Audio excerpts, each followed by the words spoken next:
Azvina kumira zvakanaka muri yeZimbabwe. Ndadzoka ndine nyaya ndiri kusangana nayo pa The Standard Zim iri kunzi the family of slain citizen Coalition for Change Zimbabwe activist Mboweni Ncube is allegedly being denied government food aid on allegations that they are involved in opposition politics, it has emerged.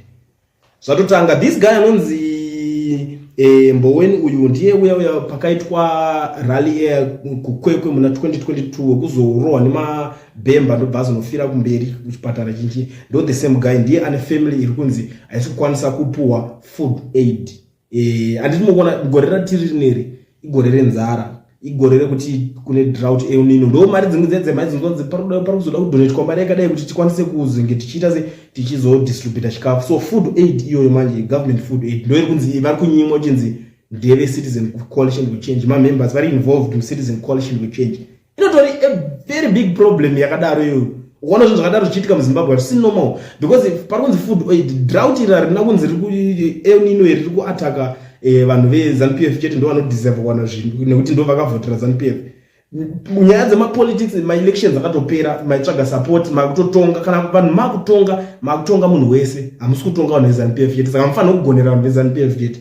Mwana wese weZimbabwe anofanira kuwana chinhu ichocho because kana wakunzi president haufanira kuita president wevanhu vakakuvhotera chete, unenge uri president wemunhu wese. Pfungwa dzavanhu dzinosiyana because munhu anenge ane zvaasiri kugutsikana newe ndosaka asingakwanise kukuvhotera. But chiitaika zvinhu because office yaya doesn't mean kuti iwe unofanira kungoitira vanhu vemusangano wako chete. Hazvisi fair zvinhu zvakadai sezvo kana zvinhu zviri kuitika shosho. Potonzi vanhu vakutonzi hamusi kukwanisa kuwana chikafu chete zvafanira kunzi uri kuvhariswa kunzi hausi kuwana Christian care. Aiwa mari iyi haisi taxpayers money tikada kuiongorora deep haisi mari yekunzi yabva kana kuti kupati yenyu pati yenyu ine makambani ere menorana ekuti makaisa vashandi vanenge vakapfeka regalia yeNDC musangano kuti ndo vanozonopuwa mari chete.